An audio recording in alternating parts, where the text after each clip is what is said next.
हमारे को बात बताइए, 3 दिन से कह रहे थे कि हम मर जाएंगे, मिट जाएंगे, पूर्णिया नहीं छोड़ेंगे। जब ये डायलॉग पप्पू यादव दे रहे थे, टीवी स्क्रीन पे चल रहा था, उस समय में पप्पू यादव को नहीं पता था ये बात कि टिकट जो है पूर्णिया का बटा चुका है। पूर्णिया का टिकट कल शाम को नहीं बटाया महाराज।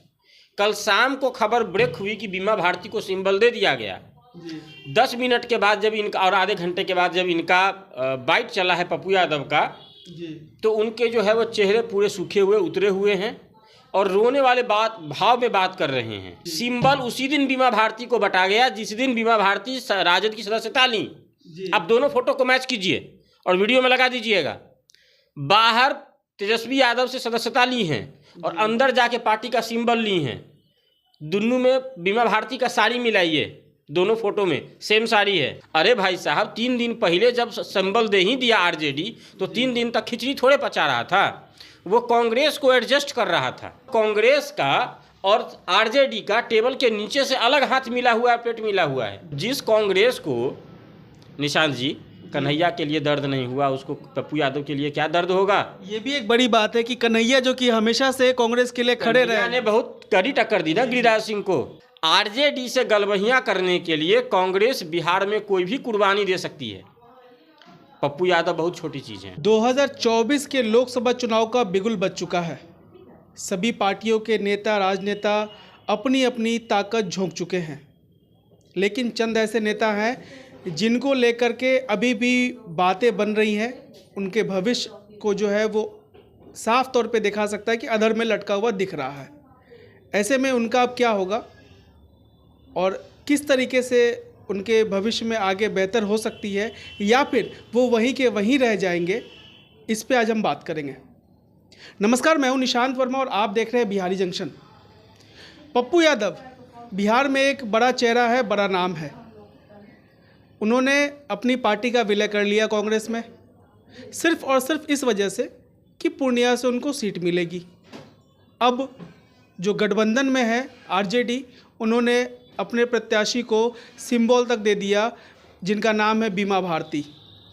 अब बीमा भारती वहाँ से चुनाव लड़ेंगी आरजेडी से। सवाल ये है पप्पू यादव का क्या होगा। इस पे बात करने के लिए आज हमारे साथ वरिष्ठ पत्रकार और राजनीतिक विश्लेषक नीरज जी मौजूद है। उनसे हम बात करेंगे।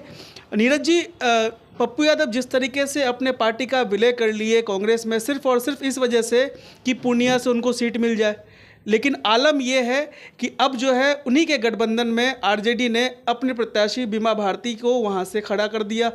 अब पप्पू यादव का क्या होगा।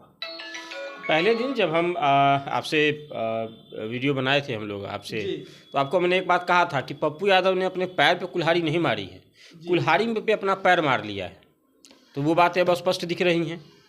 बताइए कि मैंने एक चीज़ और कही थी, पप्पू यादव को पॉलिटिक्स का पी नहीं पता है जी। जो छोटा बच्चा जिसको छोटी सी राजनीति की समझ है, वो आरजेडी का पॉलिटिक्स का लाइन समझ रहा है।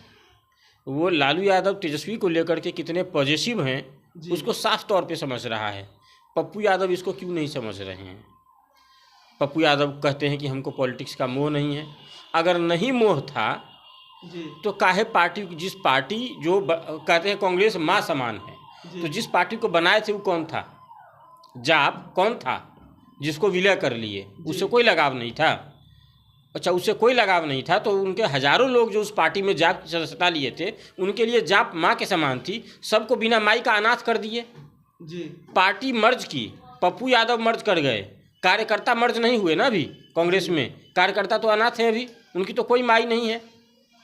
बात समझ रहे हैं। बिल्कुल बिल्कुल। तो पॉलिटिक्स का पी नहीं पता। वो कहते हैं कि राजनीति नहीं कर रहे हैं, तो जो राजनीति नहीं कर रहे हैं तो चुनाव काहे लड़ रहे हैं जी। काला मुंह पे फेफड़ी पड़ल है कि भाई हमको टिकट मिल जाए, टिकट मिल जाए। सवाल है, राजनीति करना खूब चाहते हैं, राजनीति उनको आती नहीं है। जो बात है दरअसल वो सेवा नीति वाले लोग हैं, वो सेवा कर सकते हैं जी, राजनीति उनको नहीं आता है। इसलिए कई बार जो है वो ऐसी सी गलतियां कर देते हैं जो हास्यास्पद हो जाती है कभी। हमारे को बात बताइए, 3 दिन से कह रहे थे कि हम मर जाएंगे, मिट जाएंगे, पूर्णिया नहीं छोड़ेंगे। जब ये डायलॉग पप्पू यादव दे रहे थे, टीवी स्क्रीन पे चल रहा था, उस समय में पप्पू यादव को नहीं पता था ये बात कि टिकट जो है पूर्णिया का बटा चुका है। पूर्णिया का टिकट कल शाम को नहीं बटाया महाराज। कल शाम को खबर ब्रेक हुई कि बीमा भारती को सिंबल दे दिया गया। जी 10 मिनट के बाद जब इनका और आधे घंटे के बाद जब इनका बाइट चला है पप्पू यादव का, जी तो उनके जो है वो चेहरे पूरे सूखे हुए उतरे हुए हैं और रोने वाले भाव में बात कर रहे हैं। जी एक न्यूज़ चैनल ने यहाँ तक चलाया है कि पप्पू यादव रो पड़े। तो पप्पू यादव कल रोए तो आप समझिए बात को कि पप्पू यादव को तो कुछ नहीं पता है। सिंबल उसी दिन बीमा भारती को बटा गया जिस दिन बीमा भारती राजद की सदस्यता ली। आप दोनों फोटो को मैच कीजिए और वीडियो में लगा दीजिएगा। बाहर तेजस्वी यादव से सदस्यता ली हैं और अंदर जाके पार्टी का सिंबल ली हैं। दोनों में बीमा भारती का साड़ी मिलाइए, दोनों फोटो में सेम साड़ी है। ये एक बड़ी बात आपने कह दी। जिस जी एक के साड़ी में 2 दिन गई थी भेंट करने, संभव नहीं है। महिलाएं ब्यूटी कॉन्शियस होती हैं। मतलब खेला पहले से हो गया था। टिकट देखिए ना उनका, आप उनका हेयर स्टाइल से लेके आप उनका साड़ी का कलर देखिए, सब एक जैसा है। मतलब एक ही दिन, जिस दिन सदस्यता बाहर तेजस्वी यादव दिलवाए उसी दिन अंदर सिंबल लालू जी पकड़ा दिए। जी बात समझ गए।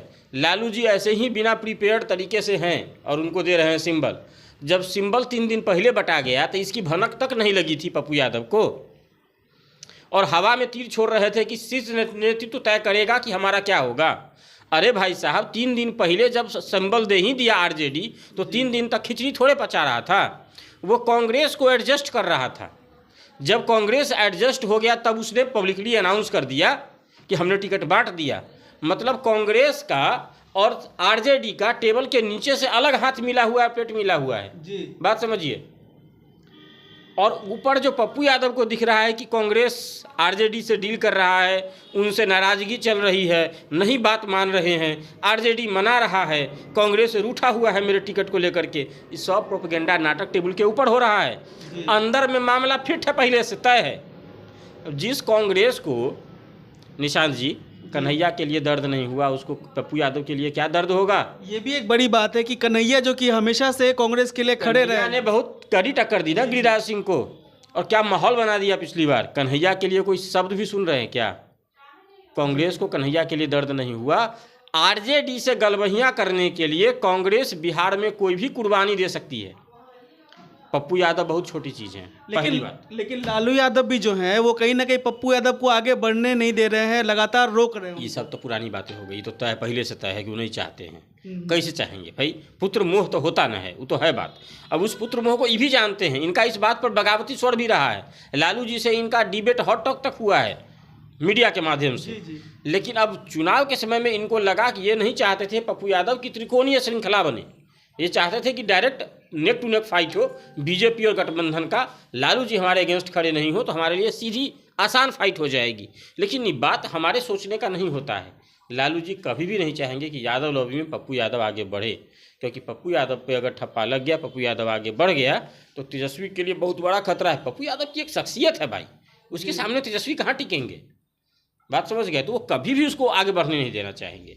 तो ये कुल मिलाकर के हुआ। सवाल अब ये पूछिए कि पप्पू यादव का क्या होगा? जी वही सवाल था मेरा। तो पप्पू यादव जी के पास अब जो है सो देखिए 3 गो उपाय है। पहला एगो उपाय है कि पप्पू यादव जी जो है मधेपुरा चले जाएं।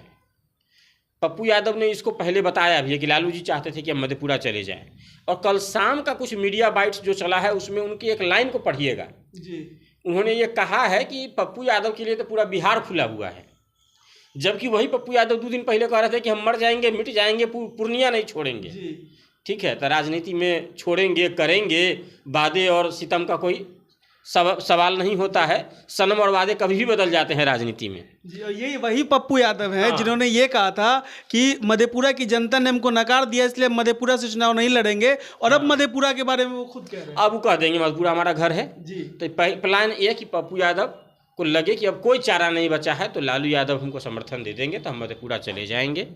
मधेपुरा लालू यादव, तब मधेपुरा तैयार हो जाए पप्पू यादव। लेकिन एक बात और है, मधेपुरा से पप्पू यादव लड़ेंगे तो ये बात उनको लगता है चाहे नहीं लगता है, मानते हैं चाहे नहीं मानते हैं, वो हारेंगे जरूर। ये पहले फोरकास्ट कर देते हैं, क्योंकि लालू यादव वहाँ बुला के उनको हरवाएंगे।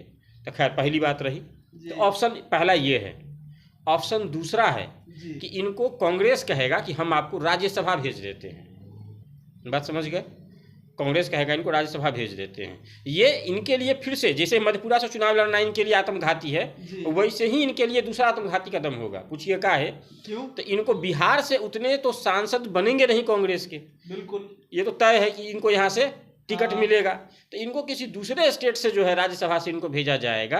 बिहार में इनकी जो उपलब्धि है, उपस्थिति है, वो शून्य हो जाएगी। बोलने में माहिर रहे हैं, लोकसभा से अवार्डेड हैं, सम्मानित है पप्पू यादव, ये बता दें आपको। उनका बोली ही उनसे छीन जाएगा और बाकी सारे सवाल उनके ऊपर खड़े हो जाएंगे। तो पहला चीज ये भी इनके लिए हानिकारक रहेगा। अब तीसरा उपाय बचता है कि निर्दलीय पप्पू यादव लड़ जाए। बात समझ गए? तो जो पुरुषार्थ रहा है पप्पू यादव का, और जिस रॉयल बंगाल टाइगर की बात हम कर रहे हैं पप्पू यादव के शख्सियत की, तो अगर उसका अंश मात्र बचा होगा तो पप्पू यादव निर्दलीय लड़ना पसंद करेंगे, वो हारना पसंद करेंगे, लेकिन झुकना पसंद, कम से कम इस बेइज्जती की बात तो नहीं पसंद करेंगे। अब देखना यह है कि वो पप्पू यादव लड़ने वाला पप्पू यादव है या समझौता करने वाला पप्पू यादव है। वो पप्पू यादव निर्दलीय लड़ेगा मैदान में, पता होने के बावजूद कि हम हारेंगे, या जीतने के लालच में मधेपुरा जाएगा। 5% जो अभी बचा हुआ है संभावना और गरिमा, वो भी आप देख ही लीजिए। पप्पू यादव के पास ये 3 रास्ते हैं, लेकिन एक बात तय है कि जो कल शाम को पप्पू यादव का चेहरा उतरा तो ये समझ में आया कि कांग्रेस जो खेल आरजेडी के साथ मिलकर पप्पू यादव के साथ खेल रही थी, पप्पू यादव पूरी तरह उसमें फंस गए हैं। उनको पता ही नहीं था कि 3 दिन पहले से सारा खेला हो चुका है। कांग्रेस नाराज होने का नाटक कर रही है। कांग्रेस इस मोड़ पे अगर आती कि हमको ये दोनों टिकट चाहिए, बेगूसराय और ये, नहीं तो समझौता नहीं करेंगे, हम कन्हैया को छोड़ देंगे। तारापुर में हुआ था ना कुशेश्वर स्थान में, कि जब लास्ट तक बॉन्डिंग नहीं हुई तो कांग्रेस ने आरजेडी को डराने के लिए क्या किया, मैदानी सभा में उतार दिया कन्हैया को। भले उसमें कांग्रेस मुंह की खाई, लेकिन उतार के उसने ये दिखाया कि तर्कस में ब्रह्मास्त्र है, उतार देंगे, निरुत्तर हो जाओगे फिर, है ना। तो कहीं ना कहीं ये साफ तौर अगर शीर्ष नेतृत्व अगर इस बात के लिए तैयार होता, डू एंड डाई, कि आरजेडी से एकदम वाकई में चल रहा है कट्टिस वाला मामला, नहीं दीजिएगा तो एकदम रूठ जाएंगे, तो अब तक में बिहार के प्लेटफॉर्म पर कन्हैया लॉन्च हो चुका होता, माहौल बदल गया होता। लेकिन अब यहाँ पे एक ये भी सवाल हो रहा है कि पप्पू यादव चूंकि जिस कांग्रेस का दामन उन्होंने थामा, अपनी सारी चीज़ें गंवा के, उस तरीके से लालू जी की तरह कांग्रेस ने भी उनके साथ धोखा कर दिया। फिर सैया धोखेबाज हैं वाला मामला हो गया इनके साथ। अब क्या कहा जाए, इसमें राजनीति है, राजनीति में वादे इरादे, सनम सितम और कसम, इन सब का कोई गारंटी नहीं होता है। आपने क्या खाए, हमने क्या खाए, किसने क्या खिलाए, किसके साथ खाए, ब्याह किसी से, सुहागरात किसी और के साथ, बच्चा किसी और का। राजनीति का यही असलियत है। पप्पू यादव के साथ एक खेल हो गया है। देखा जाए तो बिहार में राजनीति की जो गिरती हुई साख है उसका एक नमूना है। अगर पार्टी ने अगर वाकई बात करें निष्पक्ष रूप से, तो पार्टी ने अगर बात कांग्रेस ने किया था पप्पू यादव के साथ, तो कांग्रेस का बिहार में ये सौभाग्य है कि उसको पप्पू यादव जैसा नेता मिला। इस बात को तो मानिएगा। बिल्कुल, बिहार में संघर्ष में अगर लड़ने की क्षमता किसी नेता में बात की जाए तो पप्पू यादव में है। तो कांग्रेस को तो दोनों हाथ से समेटना चाहिए कि एक हाथ में कन्हैया और एक हाथ में पप्पू राज करता बिहार में। लेकिन कांग्रेस का तो क्या कहा जाए, इनको सूरवीर पसंद ही नहीं है, इनको ट्रंप पसंद है, डंप पसंद है। तो इस वजह से कांग्रेस यहाँ हारती रही है। इसको सिर्फ किसी तरीके से यहाँ से 10 गो एमपी का सीट चाहिए जिससे राहुल गांधी को वहाँ पीएम सेट करने में हेल्प मिल सके। कांग्रेस का मेन पॉलिटिक्स होता है सेंटर की पॉलिटिक्स, स्टेट पॉलिटिक्स फोकस्ड नहीं है बिहार में। वो यहाँ कुछ भी होता है चलेगा, 10 गो सांसद खाली मिल जाए ताकि वहाँ कुछ आंकड़ा पूरा हो जाए, बस इसी पे कांग्रेस की राजनीति रहती है राष्ट्रीय राजनीति में। और उसी के परिप्रेक्ष्य में पप्पू यादव जैसे कदावर नेता शहीद हो गए इस चुनाव में। बिहार के राजनीतिक धरोहर का एक अंत है ये, और इसकी जो गिरावट है ये बरसों तक याद की जाएगी। राजनीति आपकी गिरी हुई थी, थोड़ी और गिर गई। कांग्रेस को इसके लिए लानत भेजना चाहिए। चलिए, बहुत बहुत शुक्रिया। तो साफ तौर पे जिस तरीके से ये विश्लेषण आपने सुना, और आपको भी ये पता चल गया होगा कि किस तरह से पप्पू यादव का इस्तेमाल किया गया, फिर चाहे वो राजद की तरफ से हो या कांग्रेस की तरफ से हो। आज पप्पू यादव की ये स्थिति है कि वो कहीं के नहीं है। अब ये जो 2-3 विकल्प आपने सुना, पहला विकल्प कि वो जो है वो राज्यसभा से उनको राज्यसभा में भेज दिया जाए कांग्रेस की तरफ से किसी और प्रदेश से, और बिहार में उनकी जो उपस्थिति है वो शून्य हो जाए। दूसरा विकल्प, उनके पास अगर अपनी साख बचानी है तो वो निर्दलीय तौर पे चुनाव लड़ सकते हैं। अब ऐसे में देखना ये होगा पप्पू यादव क्या अपनी साख बचाने में कायम हो पाते हैं, कामयाब हो पाते हैं, या फिर पप्पू यादव का आने वाले समय में बिहार के चुनाव में बिहार की राजनीति से नाम बिल्कुल ख़त्म हो जाएगा। ये देखना दिलचस्प होगा। बहरहाल इस विश्लेषण को लेकर के आपकी क्या प्रतिक्रिया, आप हमें कमेंट कर ज़रूर बताएं और लगातार देखते रहें इस तरह के विश्लेषण। आप हमारे साथ बने रहें और देखते रहें बिहारी जंक्शन।